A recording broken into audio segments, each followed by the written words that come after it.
આગામી દિવસોમાં વરસાદ કેવો રહેશે? હમણાં 20-22 સપ્ટેમ્બર સુધીમાં રાજ્યના ઘણા ભાગોમાં હળવો વરસાદ થવાની શક્યતા રહેશે. વરસાદ ગાજવીજ સાથે થવાની શક્યતા છે. દક્ષિણ ગુજરાતના ભાગો, સૌરાષ્ટ્રના ભાગો, ઉત્તર ગુજરાતના ભાગો, પૂર્વ ગુજરાતના ભાગો, મધ્ય ગુજરાતના ભાગો, ઘણા ભાગોમાં આ વરસાદ ગાજવીજ સાથે થવાની શક્યતા રહેશે. પણ ઉલ્લેખનીય છે કે 15મી સપ્ટેમ્બરથી ઉત્તર ભારતથી લઈને છેક રાજસ્થાન અને કચ્છના ભાગોમાંથી ચોમાસાની પીછેહટ થશે. પરંતુ ચોમાસાના પીછેહટ વચ્ચે પણ 25મી સપ્ટેમ્બરથી વરસાદ થવાની શક્યતા રહેશે. તારીખ 27 સપ્ટેમ્બરથી 5 ઓક્ટોબર વચ્ચે ગાજવીજ સાથે વરસાદ થવાની શક્યતા કેટલાક ભાગમાં રહેશે. નવરાત્રિની શરૂઆતમાં પણ કેટલાક ભાગમાં વાદળવાળું કે વરસાદી છાંટા પડવાની શક્યતા રહેશે. નવરાત્રિની શરૂઆત 25મી તારીખથી 26 તારીખ 27 સપ્ટેમ્બરથી ઓક્ટોબરની 5 સુધીમાં ગાજવીજ સાથે વરસાદ થવાની શક્યતા રહેશે. એટલે દક્ષિણ ગુજરાતમાં વરસાદ વધુ થવાની શક્યતા રહેશે. અન્ય ગુજરાતમાં પણ હાથીઓ ગાજવીજ સાથે વરસવાની શક્યતા રહેશે. 5મી ઓક્ટોબરે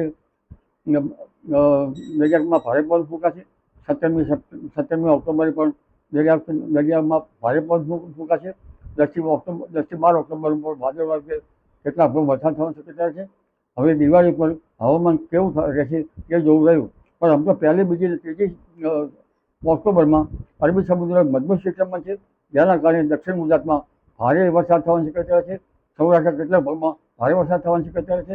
આ સિસ્ટમ મજબૂત હશે. જી, નવરાત્રી દરમિયાન વરસાદનું કેવું રહેશે? નવરાત્રી દરમિયાન તો વરસાદમાં હવે કહ્યું, નવરાત્રી શરૂઆતમાં ક્યાંક છાંટાછૂટી થવાની શક્યતા રહેશે.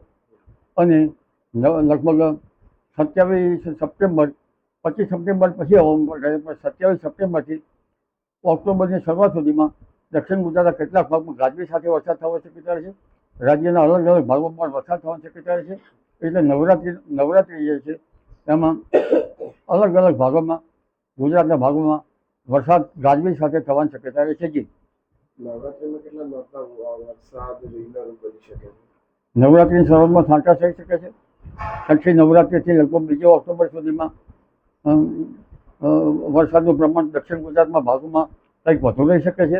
એટલે નવરાત્રિના અલગ અલગ દિવસોમાં અલગ અલગ ભાગોમાં ગાજવીજ સાથે વરસાદ થવાની શક્યતા રહે છે. અને નવરાત્રિમાં ગરમી વધુ પડશે. જી.